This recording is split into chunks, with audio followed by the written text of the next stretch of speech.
Miss হবে না আপনার পছন্দের টিভি শো। দেখুন জি5 অ্যাপে একদম ফ্রি। এতদিন তো খুব দোষারোপ করতে আমার, কিন্তু যে আসল অপরাধী সে এতদিন গায়ে হাওয়া লাগিয়ে ঘুরে বেড়াচ্ছে। পুলিশ ওকে ধরে নিয়ে গেছে, এবার পুলিশ তোমাকেও ডাকবে। এতদিন তো খুব দোষারোপ করতে আমার, কিন্তু যে আসল অপরাধী সে এতদিন গায়ে হাওয়া লাগিয়ে ঘুরে বেড়াচ্ছে। পুলিশ ওকে ধরে নিয়ে গেছে, এবার পুলিশ তোমাকেও ডাকবে। স্যার স্যার, এই ছেলেটাই হচ্ছে রনি। এর ব্যাপারেই আপনাকে বলছিলাম। কদিন ধরেই তোমার কথা শুনছিলাম, আজ দেখা হয়ে গেল। চলো থানায় চলো, এবার বাকি আলাপটা আমরা সেরে নেব। একে নিয়ে যাও।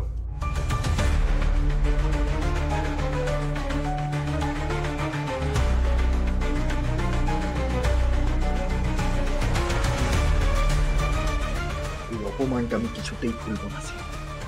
তোমার আর আমার আবার দেখা হবে, এই কথাটা ভালো করে মনে রেখো। দেখা তো হবেই রনি, তোমার কাছে যে আমার একটা ধার আছে, আর যখন ফিরে আসবে ততদিনে আমি টাকাটা জোগাড় করে রাখবো। এখন কিন্তু আমার আর চাকরি পেতেও কোনো অসুবিধা হবে না, কারণ আজ প্রমাণ হয়ে গেছে যে আমি নির্দোষ ছিলাম, আমি কোনো দোষ করিনি। ও আরেকটা কথা, আরো একটা কাজ বাকি আছে, তোমার দিদির সঙ্গে দেখা করা, আর সেটা আজই করো। শ্রী, তোমার একদম চুপ। একে নিয়ে যাও। যাও। চল, একেও নিয়ে চলো। তোমার ব্যবস্থা আমি থানায় গিয়ে করছি। একটা কথা কি জানো তো রাজ, যা শেষ ভালো তার সব ভালো। তোমাকে ছাড়া আমি বাঁচবো না শ্রী। আর যদি তোমার কোনো ক্ষতি হয়ে যেত শ্রী, আমি সেটা মেনে নিতে পারতাম না। আমি জানি রাজ, আমি জানি তুমি আমার সাথে থাকলে আমার কিচ্ছু হবে না। জানো তো, 7 ভাগ করে একটা নতুন জীবন শুরু করতে হয়। আমাদেরও বোধহয় 7টা বাধা পেরিয়ে একটা নতুন জীবন শুরু করতে হবে। তবে আমি বিশ্বাস করি রাজ, আমি বিশ্বাস করি আমার রাজ আমার সাথে থাকলে আমি এক এক করে সব বাধা পেরিয়ে আসতে পারবো।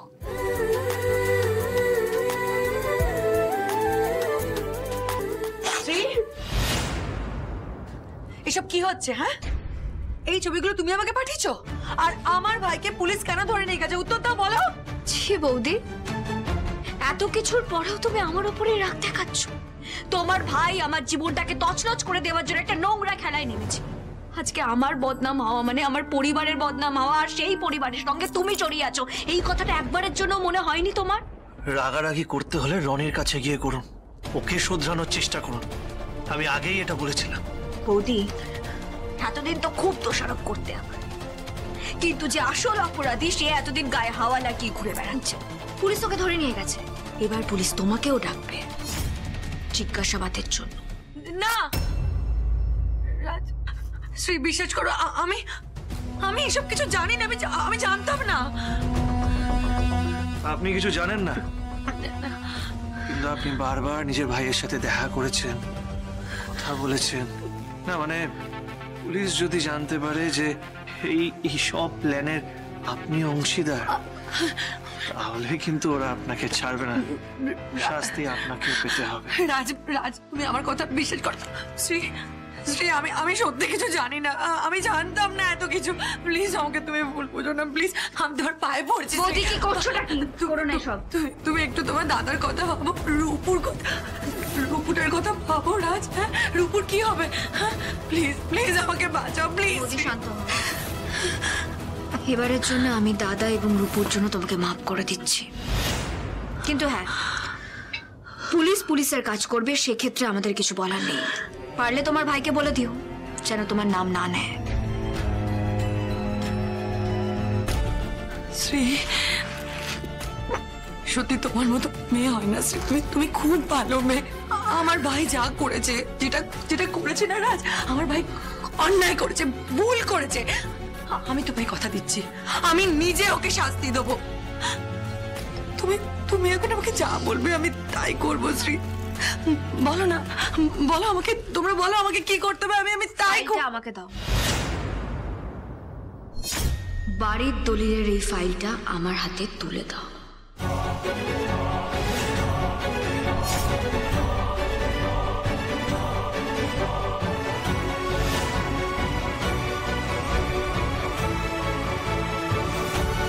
আজকে কিন্তু তুলি সত্যি কথা বলতে গেলে খুব আনন্দ হয়েছে। তা শুধুই কি আনন্দ হয়েছে? সিনেমা দেখলে, ফুচকা খেলে, সেগুলো কেমন লাগলো? শুধু ফুচকা কেন, দেখ মা বাইরে জামা কাপড় তো দাঁড়িয়েছে, হাত পা ধো, আগে হাত পা ধো। মলে গেল যেসব দামি দামি জামা কাপড় সেগুলো সব দোকানে ঢুকেছি, শাড়িগুলো দেখেছি, তারপরে সেগুলো নিয়ে কি করে ওই বলে করলাম। ওই করলাম। আচ্ছা মা, তোমাকে আমি একটা কথা বলি, তুমি তো জানো যে আমরা কখনো অত দামি দামি শাড়ি কিনতে পারবো না। কি দরকার ছিল তোমার ওগুলো পরে দেখা? চলুন তো, আজকে আমরা অত দামি শাড়ি কিনতে পারছি না তো কি হয়েছে? আমার ছেলের বউ বলেছে আমার সব স্বপ্ন পূরণ করবে। আমি তোকে বলে দিচ্ছি জানিস, একদিন দেখবি আমার আলমারি ভর্তি না থরে থরে দামি দামি জামা কাপড় সাজানো থাকবে। বলে দিলুম, দেখবি। এরা কোথায় গেল, এখনো ফেরেনি? হ্যাঁ, রান্নাঘর তো যেমন কার তেমন পড়ে আছে, সে কি আবার ওপরে গিয়ে বসে আছে নাকি?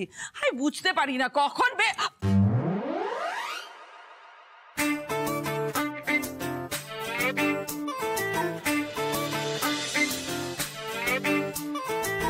যাত্রা দলে নাম লিখিয়েছো নাকি? কোথায় গিয়েছিলে তুমি? কেমন মানিয়েছে বলো? ও তোলা শাড়ি পরে তুমি সকালবেলায় কোন কলতলায় গিয়েছিলে? হ্যাঁ,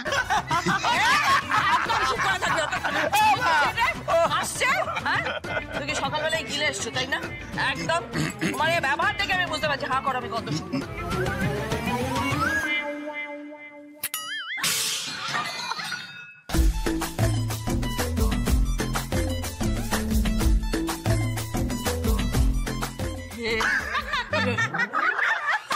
রোমান্সিক হচ্ছে। পাড়া প্রতিবেশী রয়েছে, ছেলে মেয়েরা সামনে রয়েছে, তার সামনে তোমার রোমান্সিক হচ্ছে। রোমান্সিক নয়, রোমাঞ্চ হচ্ছে।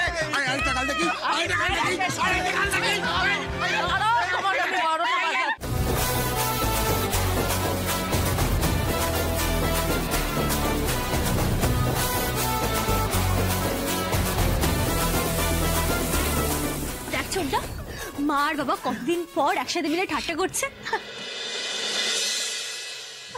এই সব কিছুটাই কিন্তু বৌদির জন্য সম্ভব। বৌদি সব কিছু পারে।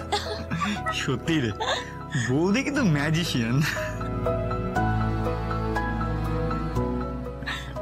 এই ওদিকে কি হলো? দাদা সব জানতে পারবি। দাদা ওদিকে আসতে তো দে। তুই বরং একটা কাজ কর, কাশর ঘন্টা নিয়ে রেডি হ। হ্যাঁ, জি5 ডাউনলোড করুন আর সব এপিসোড দেখুন একদম ফ্রি।